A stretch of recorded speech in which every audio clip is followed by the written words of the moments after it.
Бул жайдагы бүтпөгөн курулуштун ордунда мурун 1958 жылы курулган мектептин эски имараты болгон. 2006 жылы жер силкинүүдөн кийин окуу мекемеси авариялык абалга келген. Арадан бир канча жыл өтүп, 2015 жылы гана Кочкор районунун Комсомол айылынын жашоочулары жаңы окуу имаратын курууну талап кылып жатып ишке ашырышкан. Ошол жылдын жайында мектептин пайдубалы түптөлүп, дубалы тургузулуп, чатырын жабууга үлгүрүшкөн. Бирок андан бери жумуш токтоп турганына 3 жылга чукулдап калды. Эми башталып келип бүтө албай турат. Мына 3 жылдын жүзү болуп, 4-жылга кетип баратат. Мына 2019 жаңыраарына аз эле убакыт болуп турат. Курулуш жүрүп жаткан маалда окуучулар Кошуна айылдагы 10 жыл мурун курулган мектепте билим алууга аргасыз болушкан. Өзгөчө кырдаалдар тармагынын өкүлдөрү мектептин коопсуздугу боюнча эскертүү бергендиктен эми окуучулар кайда барып билим алаарын билбей турушкан маалы. Окуу мекемеси 4-класска чейин гана билим берүүгө ылайыкташкан. Көпчүлүк орун тартыш болгондуктан 3 нөөмөттө билим алууга туура келерин, бир партада 3-4төн окуучу отуруп сабак окушаарын айтышат. Ошол 77-жыл бүткөн корпус эскилиги жетип, үстүнөн потолок эңкейип түшүп, азыр авариялык абалда турат.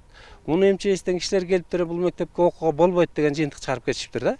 Анан бери жагында бир 2-4 класстык кичинекей корпус салып берип коюшкан. Биздин балдар мектепке батпайт, жылуулугу да начар.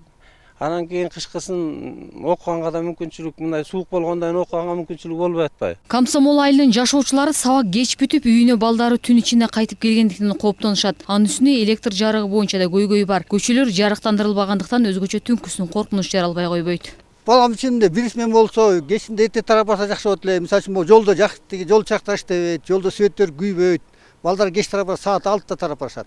Жолдо деген кандай болот ким билет эми. Эрте барса жакшы болмок, бирисмен болуп окуса жакшы болмок. Мындан сырткары жашоочулар мектептен тышкарыда ичүүчү суу өңдүү бир катар көйгөйлөрдүн чечилбей жатканын айтышууда. Ошондой эле электр маселеси, трансформатордун кубаттуулугу төмөн болгондуктан жергиликтүү элге кооптуулук жаратарын белгилешет. Белгилей кетсек, Кочкор районундагы Комсомол айылында бүгүнкү күндө 300дөн ашык үй бүлө күн кечирүүдө.